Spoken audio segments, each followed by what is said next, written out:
A day in a life as a food content creator dito sa La Union. Samahan nyo akong mamalengke mga kapulutan. Bago nga ako pumasok, naamoy ko bagong luto yung crops ng manok kaya nagmerienda muna ako. 10 pesos isang stick tapos anli sausaw sa suka nila na may iba't ibang flavors ng laway. Charot! Pero dapat pag mag street foods kayo mga kapulutan, isang sausaw lang. Huwag kang sausaw ng sausaw sa buhay ng iba. Hindi yun alright.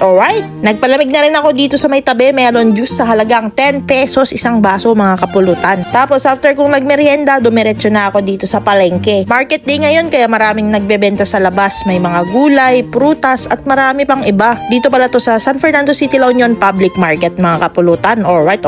Walang meat sa labas kaya dumiretso na ako dito sa loob. Bibili kasi ako ng karne ng baboy dito sa suki ko na si Kuya Ronald sa stall number 25. Kumuha ako ng 1 kilo sa halagang 360 pesos. Tapos dumiretso ako dito kay Ate Preda kung saan marami akong free taste. Bumili na rin ako ng rekado dito sa napakagandang suki ko. Fresh na fresh parang siya. Kailangan ko nga rin pala ng itlog kaya kumuha ako ng 1 tray sa halagang 240 pesos. Kumuha na rin ako ng lemon, 2 piraso, 25 isa. Panimpla sa ating mga kilawin. Nadaanan ko rin tong mga nagbebenta ng puto, 20 isang pack. Pang merienda namin sa bahay kasabay nitong Chachas Pizza. Ang pizza na budget friendly pero mabubusog ka. Kumuha ako nitong ham and cheese sa halagang 85 pesos. Meron ding overload sa halagang 120 pesos. Mabisa to, pantawid gutom. At yon, tapos na akong namalengke mga kapulutan. Uuwi na ako. Magva-vlog na nga ako, magluluto, magpe-prepare ng mga ingredients. Pero bago yon, magme-merienda muna tayo ng pizza. Sa palengke pa lang, pagod na ako mga kapulutan. Pero okay lang dahil worth it naman ng pagod. From palengke, pagluluto, paghuhugas, pag-e-edit, napapalitan yung pagod basta napapasaya ko kayo.